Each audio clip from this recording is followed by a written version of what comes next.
far as the blue line is concerned, this is where we thought that things were going to fall apart.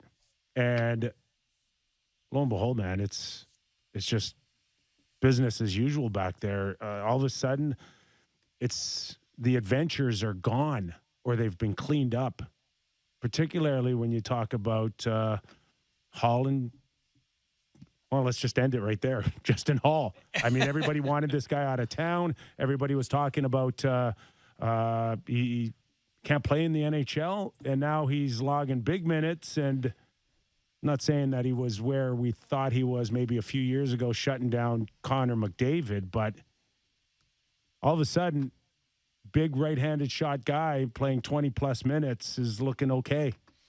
Yeah, I'll use the note that Jonas Siegel wrote in his piece today, which is that Giordano and Holl have played lined up for 26 draws in the defensive zone together in the last 3 games. Sandin and Liljegren are the next up at 10. So these guys are starting the D zone over and over and over. They've played against Crosby as a matchup, Kaprizov as a matchup. The pair has not been scored against once. They're outscoring the opposition 2-0, outshooting them by 10. Like, that pair has been absolutely dominant, which is strange. So sorry. I was just going to say. Yeah, go ahead. We're talking about how good the depleted D-core looks right now. And does it concern either of you guys that the guy that they gave $7.5 million to for however long, he's out of the lineup and they kind of look better defensively without him? Does that thought cross your mind? No, not once.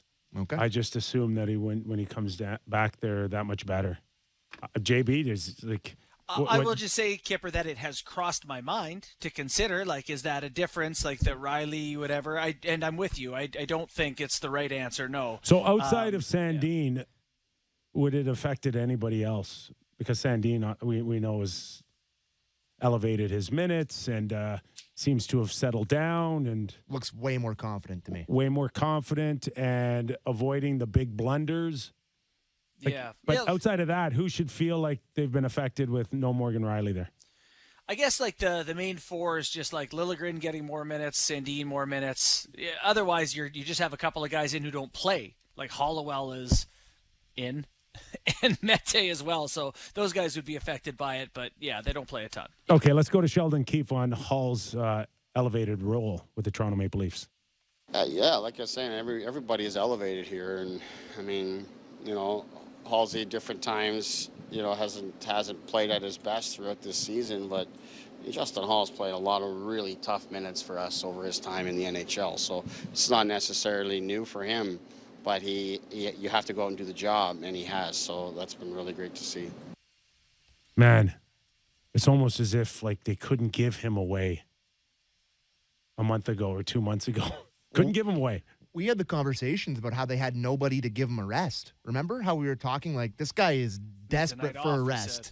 He needs a night off. He needs to have a view from the press box, look down on it for a change, and he's pulled himself out of it. But this is anecdotal. I don't know if either of you guys remember, but I feel like this has happened to him a couple times in the past with the Leafs where he'll go way down and everyone will be turning him into a whipping boy, and then he'll kind of pull himself out of it, and it feels like it's happened again. Like I don't feel like this is the first time it's happened with Holl.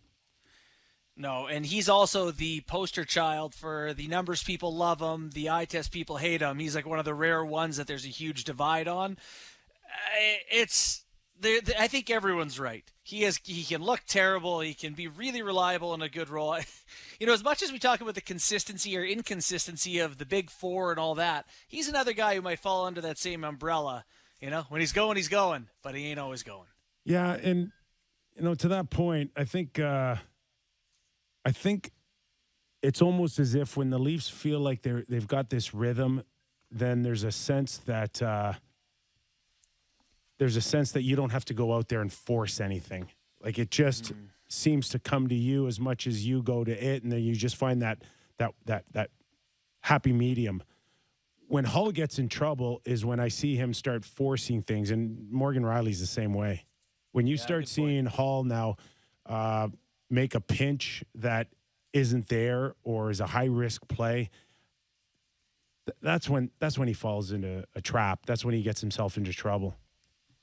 100%. And the stat that Borny brought up there with him and Giordano, I really can't believe that we're how many games into the season and that's the Leafs top pair and it's actually good. That's a shocking development for the Leafs. But the thing with Holl is really their only true defensive defenseman, right? He's a guy that blocks shots. Has been forever. He's a guy that well, Muzzin plays that role too when they were playing together too. But he blocks shots. He kills penalties well. You know, he plays really good defense in his own zone. It's crazy how valuable he's become over the last little bit here, and I'm happy to see that he's pulled himself out of what he was in there earlier.